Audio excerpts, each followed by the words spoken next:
It's not something that we caused per se. It's just happened to us. But that's okay too, because there are things that you can paint in there. You can decide, I want to have this, but there are also things about that canvas that are unique.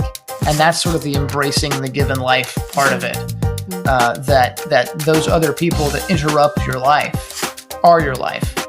Those things that happen to you that disrupt the thing that you thought you wanted to do, those are your life. So life is the stuff that happens to you while you're planning, waiting for life to happen. Welcome to the Stay at Work Home. We are here to question the prevailing assumptions about the meaning of life, work, and the purpose of people. Instead of being torn apart by our vocations, we want to be pulled together. Come along with us as we change our picture of the good life and pursue the home as God intended, one that worships through work together. Hello, everybody. I'm Keith. And I'm Becky. Welcome to the Stay at Work Home. Did I say it right? You said it right. Woo! Congratulations. What are we talking about today, Becky? Oh, happy Thanksgiving. Happy Thanksgiving. In a couple of days. It is. So, what are we here to talk about? Well, I thought when I am listening to podcasts this time of year, I really love hearing a little bit inside of the family's or the person's traditions and thinking festively. Kind of gets you in a little bit more of it's a connectedness, right? In the States, especially on Thanksgiving, it's a non-gifty centered coming together of people, and it's a cultural reference point, touchstone. Mm-hmm. People are happy generally at Thanksgiving. I mean, there are sad things as well, but at large, it's festive. And so it's fun to hear how different families do different things to maintain their own family traditions and culture and things like that. So I thought we'd talk a little bit about what we do. So are we weird or are we pretty normal on Thanksgiving? Depends on the year. It's been very different for us different years. Kind of true. I would say we're pretty traditional as far as we have a giant meal in the middle of the day. We stuff our faces with all the same foods that are on, I would say, 70% of the dressing. Yeah. Cranberry sauce. Mashed potatoes. I think I am skipping sweet potatoes this year. No sweet potato pie? No. What kind of pies are going to be?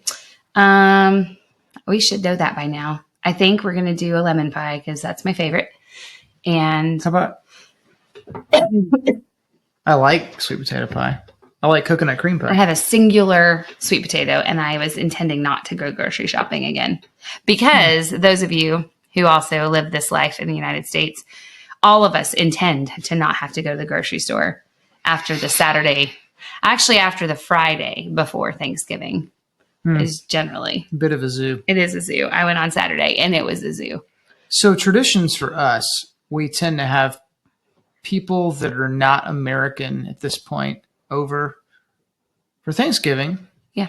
Because we live in proximity to a university with a lot of international students.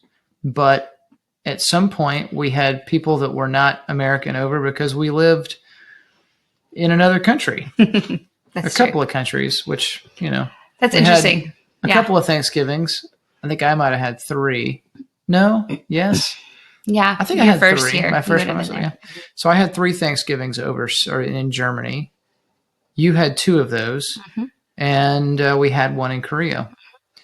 And now we're back in the States, but sometimes we have Germans. Well, we haven't had many Germans around our house here, but we anticipate a French friend this year and an Iranian friend. Mm-hmm. And I think that might be it at the moment, unless our Iranian friend brings friends. He likes to do that. But so one of the things that maybe this stay at work home kind of life causes, and homeschooling has done this as well as your irregular job previously as well, is that we don't have the usual patterns in our rhythms of life. Like sometimes our Christmas wasn't on Christmas together, or it wasn't able to be concentrated in the same ways that we can't set out certain dates for different things. Homeschooling is interesting because you kind of get driven. I think when you're not homeschooling, you get driven a little bit more by the timestamp on when things should happen. Mm-hmm. When should you start preparing for Thanksgiving? When should you start shopping for Christmas? All those kinds of things. But homeschooling, we kind of stayed a little more disconnected from that. And it really just kind of flows out of the rhythm of the way our homeschool looks, which is also very varied. And there's a downside to that, I think, in some ways. And I think in the stay at work home life, the kind of life where you're not confined to some other person's or entity's schedule, or you have to make up structure. Your own, or you don't have one. Right. Or in our case, what I really think we do is we fly by the seat of our pants. And I think I believe that's not having one. That would be one of the two options I just mentioned. Yeah, I guess that is kind of not having one. But we do some things. That's the thing. Yeah. The things that rise to the surface when you are not confined by the normal boundaries, the things that rise to the surface, we begin to see what our priorities actually are. Yeah. So we have families that we would love to go travel and see on all the holidays. But over the years, we also have been in situations where we couldn't get home to family, and therefore we became the family for others who also couldn't go home to family, came to, right? International students here. And then even overseas, we had other Americans or people who experienced their traditions different. And so that was interesting to see an American holiday in our home. And so it has become a priority almost to us to be home, at least one of the two major holidays, so that we can host the people that are far away. That are displaced, right? Yeah. I think we've had this sense of our table is where we sit down. It's not necessarily, our home table is wherever it is we sit at home to be at a table. Yeah. It's had to be at different places at different times. So anyway, that's our Thanksgiving will be a little unique. And it seems like it's not the same every year. A couple years ago, we had our Afghani friends, and they were all supposed to come over to our house, and then I don't know, 3 or 4 people got really sick here at the house that morning, and we had to take all of the stuff to church, and we hosted at church without half the family. But we still did it, and it was still a beautiful, well, for those of us that got to go, it was fun. Made it happen. Yeah. But one of the things, though, that our kids kind of get to participate in different ways, and they like to cook. They like to get to be part of the special. We've talked about that in our other episode of the family formals. And while we haven't had those particular kind of nights as much, we do have these holidays where and we're about to have one. So what are the kids going to do? They each are getting very excited. On Wednesday, they'll all get an opportunity to basically prepare a dish, or it might be something they do on Thursday, but we'll process the things that they get to do. So somebody will be the mashed potatoes person, and somebody will be I think Gracie's our artistic one. So I have a veggie tray that'll be shaped like a turkey with different colored vegetables. I'm going to be the health inspector. No. Yeah. I'm going to make sure everything's healthy beforehand. Oh, right. Nibble a little here, nibble a little there. That doesn't mean he's going to make sure everything's clean or anything. No, I'm just going to taste it. No, that's all. You could do the cleaning if you'd like. We could task you with that. No. Well, I'll help. Okay. But the kids did some cleaning recently, which is why we're sitting here. If you're watching this on YouTube, it's a different location because the kids completely rearranged what we call the Great Hall. It is the room that is our kitchen and our living room and our dining room. All in one big tall ceiling. Which is now in that order, actually. And it used to be kitchen, dining room, living room. Why is it this way? Why did it get rearranged? Because Trace woke up on, was it Saturday? Saturday, and was like, I want to change all of this, and we'll clean everything as we move the furniture around the house. We did not touch a piece of furniture. They did it all, including moving a sectional sofa, and a piano. On wheels. But a piano, an upright piano. So, I mean, it was pretty impressive, and the house is substantially cleaner because of it. So they cleaned. It was scary. Yes, they cleaned in order to rearrange, and we allowed them to rearrange. So that they would clean. And they did. It was a really good win-win situation. He came to me with a blueprint for this, a written up, drawn out. Okay, Mom, this is the fireplace. And we're always frustrated when on a cold morning because there's nothing soft to sit on by the fireplace. There's only a hard table. It's a gas fireplace. You can crank it on, get warm, turn it off. Right. Kind of nice. But they all have to like crowd around the hard fireplace, the actual stone fireplace hearth. Stone, or sit in hard dining room chairs. Yeah. Now they don't have to. Nope. So. Yeah. So, yeah. I want you to talk about that analogy that you're ripping off of Lazy Genius. I was listening to the Lazy Genius, and she's just come out with a new book called The Plan. Link in the show notes. But one analogy that she was going over in her podcast, you could, I'm sure, find that episode as well. Talking about how we often look at life as, and this kind of goes back to those unusual rhythms and the fact that our life doesn't fit into a normal mold once you break away from working for someone else, especially, or working in the normal, towards the normal goals, right? But she compared the typical is what we often imagine our lives to be, is trying to get all these puzzle pieces fit into this picture from the box, and that we've got to arrange everything just so. And kind of like a puzzle, if you get to a certain point and there's one piece missing, you almost feel like the whole thing was a wash. It wasn't even worth it. But life isn't really like that, even though we all have these pictures of who we should be, or what our home should look like, or what our schedule, what our routine should look like. And I fight this constantly because there's a sense in which we need to plan, right? What's your quote? You always plan. Plans are worthless, but planning is priceless. Yeah. Right. So there's this constant tension between making a plan and holding it lightly. Right. Yeah. And, but here's the thing that got me. It wasn't like the like stick to your plan. It is that like actually have a plan, but don't plan around the rest of the world necessarily. Don't accept the, like, these are the traditions you're supposed to have necessarily. Like if it's within your family, I would say that's, your local community. Great. But if it's sort of a corporate, hallmark tradition, maybe you don't have to go to a pumpkin patch every year. No, that is not, that doesn't make you a lesser family if you don't do that. But the comparison was, so that's the puzzle analogy.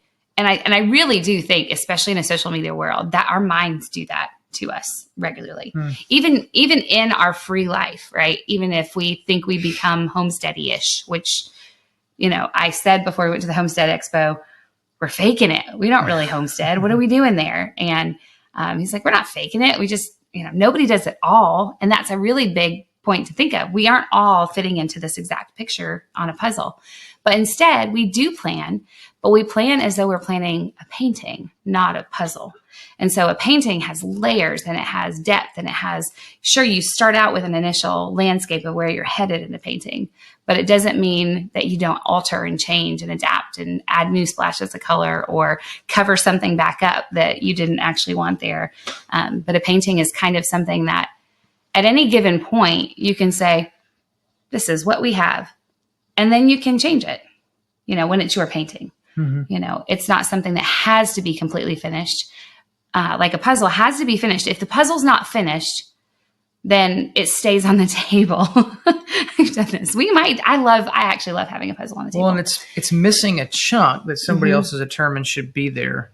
And it's glaring. Versus a painting can kind of be done when it's done or never done. Right. Or never done, which actually, we could link this in the show notes too, because I love Tolkien's very short book called Leaf by Nigel. Leaf by Nigel. And actually there's one quote when he comes to go on his journey, which you'll quickly see is death for him. He says, but wait, I'm not finished with it. How did he quote it? I don't know. But it's not finished. Well, it might not be finished, but you are. It is. But you are done. You are finished with it. Yeah. You're finished with it. But he spent his whole life working on this thing that he never quite felt was done.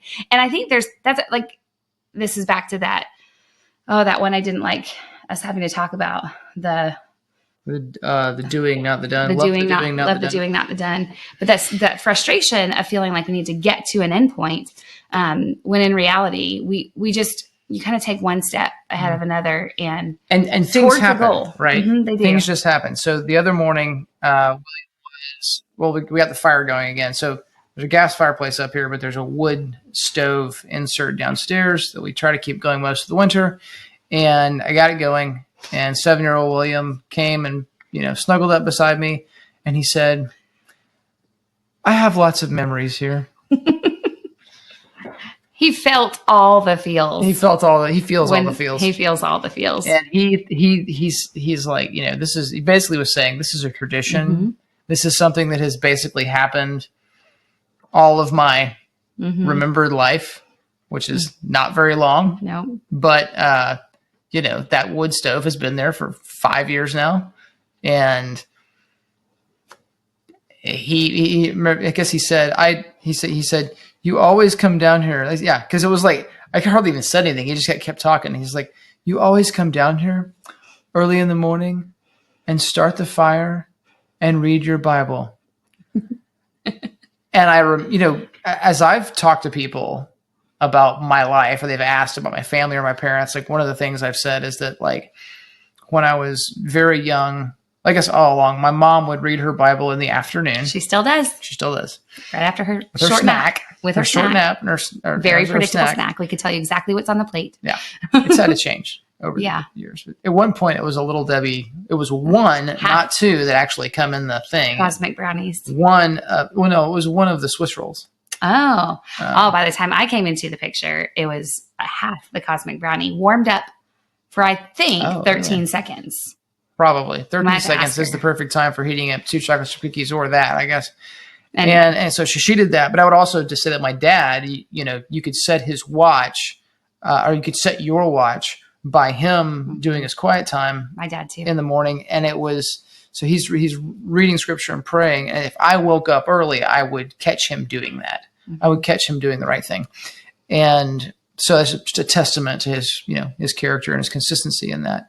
And somehow, whether I don't feel like I'm particularly consistent in anything, but now at least William thinks that I am consistent at that one thing, and a thing has been established. And a lot of these things that are established and become these sort of fixtures, this furniture, this real life tradition in the minds of your children, is things that you didn't set out to cause that to be so. I'm there at that time because I don't like cold. And so when the fires go, when it's cold, when it's winter, I go get the fire going because I want it going, because I want to be warm. And then after I've got my coffee, I'm going to go sit down by that fire because I don't want to be cold. Had nothing to do actually with me sort of trying to paint this picture. It had everything to do with just the circumstance that drove me to that. But at the same time, like, that's okay. Circumstance, geography, agriculture, weather, all of these things. People coming and going. Yeah, the other people sometimes having to come and go. Yeah, the other people in your life. I mean, we'll think of, William will think that because we have violin teacher and then other people that come for violin come to the house one day, one morning a week, the kids will kind of think of that as a tradition and like a thing that happens, but it's not something that we caused per se. It's just happened to us, but that's okay too, because there are things that you can paint in there. You can decide, I want to have this, but there are also things about that canvas that are unique. And that's sort of the embracing the given life part of it. That those other people that interrupt your life are your life. Those things that happen to you that disrupt the thing that you thought you wanted to do, those are your life. So life is the stuff that happens to you while you're waiting for life to happen. And now that we have one who is just, it seems, a breath away from college, I think we really feel that, okay, life has happened. How much can we affect? How much can we start more intentionally thinking about how we paint that picture for the little bit of time she has remaining here before she flaps off to college? I think she'll come back after that. She will. Anyway. Well, yeah. Well, the time the rest of them are here. As much as we can try to paint that picture, we'd love her to come back. But she's feeling that pull as well. And what does she want? She wants the things that. She wants the tradition. She wants the traditions the homeliness, homishness. Yeah. Homeliness sounds bad. A couple years ago. Whatever's the good part of homeliness, that's what we mean.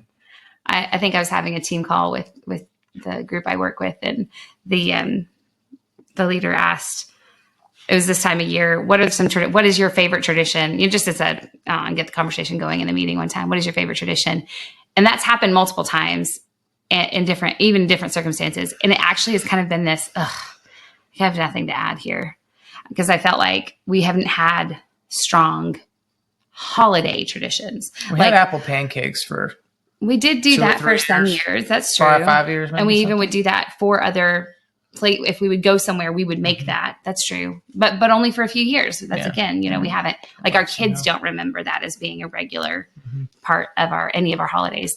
And I really did struggle. I'm like, I don't know that we have anything that I could say is an actual tradition. Up until last year, every other year you were gone, at least for Christmas Eve during the night, or Christmas Day during the day, or something in between. There was a lot of gap in what you were doing. And then, whether I decided to try to make it big or make it small and make it better when you would be there, it just was complicated. It was always complicated, and it was a discouragement. But I guess this year I just keep thinking there are things that they've held on to, like the kids themselves actually crave that familiar somehow, right? And so they make it. So they draw names for each other. I don't do anything about it. They just throw their number, 1 through 6 in a bowl, and they all pick one out, and they choose each other, and they give each other a little gift. I think Martin just looked at me because he's like, oh, wait, I have to do that. You've got some time, buddy. But there are just a few little things that is the case. And I was at a homeschool conference a couple of years ago. One of the gals speaking was talking about her daughter when she graduated, and the kids were all kind of just sitting around chatting through like homeschool life and what it had been like to grow up in a home, their particular world. And one of the kids was like, do you remember how mom would always do that green eggs and ham thing on Dr. Seuss's birthday? Every year we would have green eggs and ham and read his books that one day a year. The lady speaking said, I did that once ever. Yeah. But they remember it as a tradition. And so there are some things, those special moments, and you can just kind of, I don't know. I guess maybe we can summarize all this up and we can be done and give you guys a gift of a shorter podcast episode this week. But there's stress that goes into making everything just right for the holidays, but that isn't always what rises to the surface at the end. It will not be remembered. No. And that the picture isn't always your own making, right? And actually, I would dare say, and none of it actually is our own making. Sometimes he gives us the tools to be able to add and to grow. And the kids get a vote, and the kids get a vote. Mm-hmm. And I think that maybe we will make that a point this year, starting in a couple of days with Thanksgiving, and letting the kids really get involved in the kitchen and whatnot. Yeah. Decorating. I say decorating. I am not a decorator. Like I never like to decorate. But as soon as that fire got turned on, because it's late this year, we haven't gone this late before we started the fire, and it was close enough to a holiday that the kids kind of went, the fireplace is on. It's Christmas time. Like that's kind of like their brains. Can we sing Christmas carols? And they did immediately. And then they also started digging out Christmas lights. And now everybody's bedroom has a string of Christmas lights in some random place because they're so antsy to go decorate for Christmas. So they definitely get a say, but there's a lot of, I don't know. There's nothing wrong with letting it feel haphazard in the moment, because it's not so much the exact things that happen as it is, the spark over here or the shadow over here in that painting. Make it fast. All right, Martin, come on in. We have a guest visitor. There's actually 2 rooms. And so there's only 2 strings of lights.